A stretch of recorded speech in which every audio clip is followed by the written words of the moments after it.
When someone accidentally threw away the school play costumes, oh no! Replacements were shipped with FedEx, and with picture proof of delivery, everyone could focus on the perfect opening night.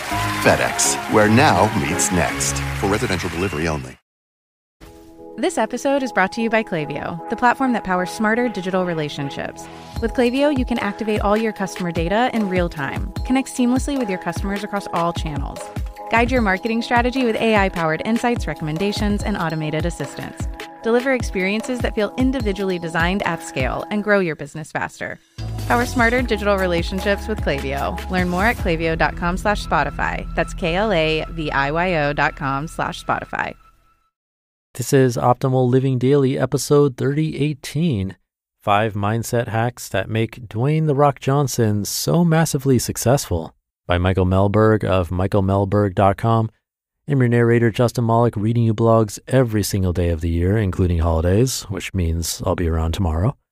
And without further ado, let's get right to it as we optimize your life.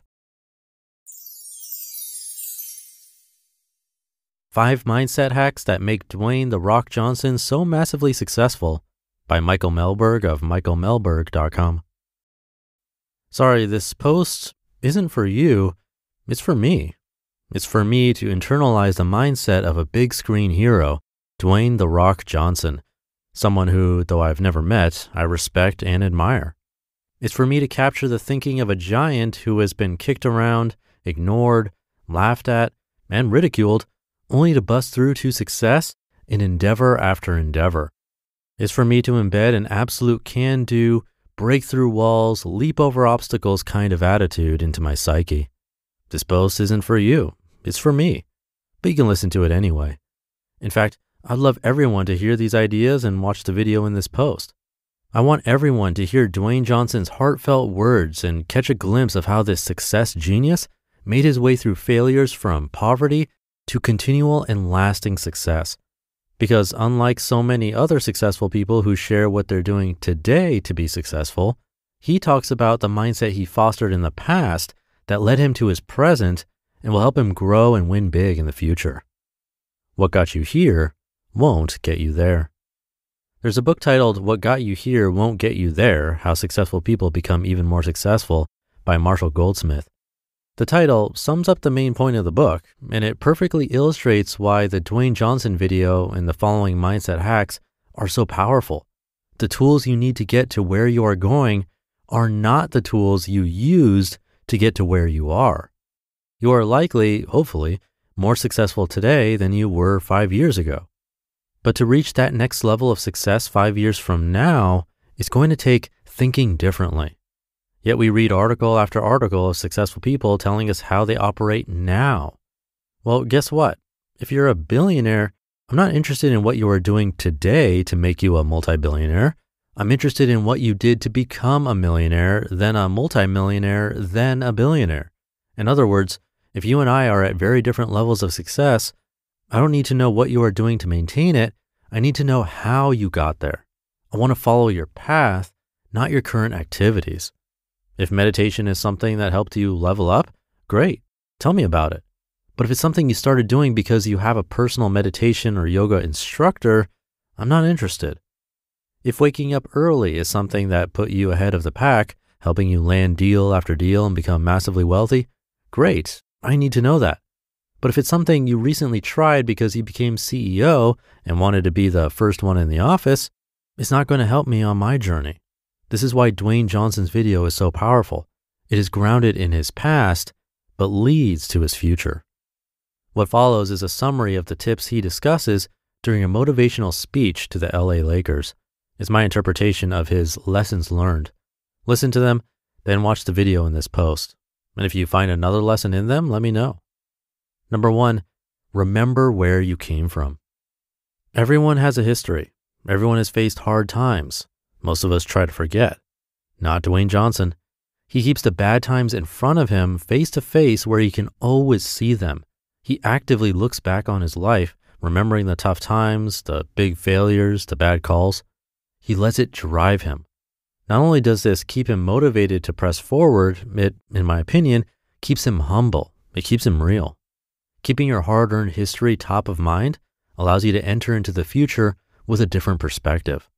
All those times you face planted, were written off, or otherwise failed hard can be your fuel, your driving force to perform at your peak, to ground you in reality, and to pave the way to a better future. Number 2, keep your back against the wall. Sometimes when I feel in a funk, progress is slow, and I'm not motivated to move forward, I look around and realize I'm too comfortable. I've given myself too much freedom. I'm not hungry enough. When freedom is maximized and you can move in any direction, it's easy to lose sight of what's important. When comfort is high, it's easy to stay under the covers for just 5 more minutes. You've got nowhere to be, nothing to get done, and no fire driving you out of bed to crush your day. When hunger is low, it's easy to wait for your next meal to find you instead of you going out and hunting it down. And as Dwayne Johnson says, when your back is against the wall, there's nowhere to go but forward. It doesn't matter who's in your way, they're not going to stop you. You're going to go right through them. Number 3, the prep is where character is made. You've seen what happens to overnight successes. It's the same thing that happens to one-hit wonders, lottery winners, and people who catch lucky breaks. They flop. If they haven't put in the hard work, then luck only takes them so far. They get a taste for success, but don't know how to maintain it. They don't understand how to get from where they were to where they are, and they lose everything, sometimes more. But when luck strikes, someone who's been putting in the work, preparing every fiber in their body for their game, their success, they grow. They can keep the momentum going because they know how to work with their hands to build character. And preparation is where character is made. Quote, "In what world do we not work every day?" Dwayne Johnson. Number 4, find your anchor. Dwayne Johnson wakes every morning at 4 a.m. to haul iron in the gym. It's his anchor, the thing that grounds his day. When he works hard first thing in the morning, he's telling himself, no one will outwork me. What's your anchor? What's the one thing you can do every day to give you the energy, the motivation, and the mental fortitude to crush it hard? And number 5, you've got to be tired of not being number 1. You felt the struggle. You've put in the work, ran the race, and came up short, maybe more than once. But at some point, you've got to tire of not being number 1. You have to play angry. You have to get motivated to do what it takes to grab gold. You've got to get hungry for first place. Follow your gut, find your path, commit, and build a fire inside of you to not accept second place, to not be okay with being unseen, unheard, and unknown. For the skimmers. Dwayne Johnson gives us a real representation of how to build success into your life. He doesn't tell you what he's doing today, which isn't relevant for us non-multimillionaires. He tells you what's worked for him to build a life of massive success. Number 1, remember where you came from. Number 2, keep your back against the wall. Number 3, the prep is where character is made. Number 4, find your anchor. And number 5, get tired of not being number 1. You just listened to the post titled 5 Mindset Hacks That Make Dwayne "The Rock" Johnson So Massively Successful by Michael Melberg of michaelmelberg.com. Apple Gift Card is a practical gift that unlocks a world of entertainment and fun.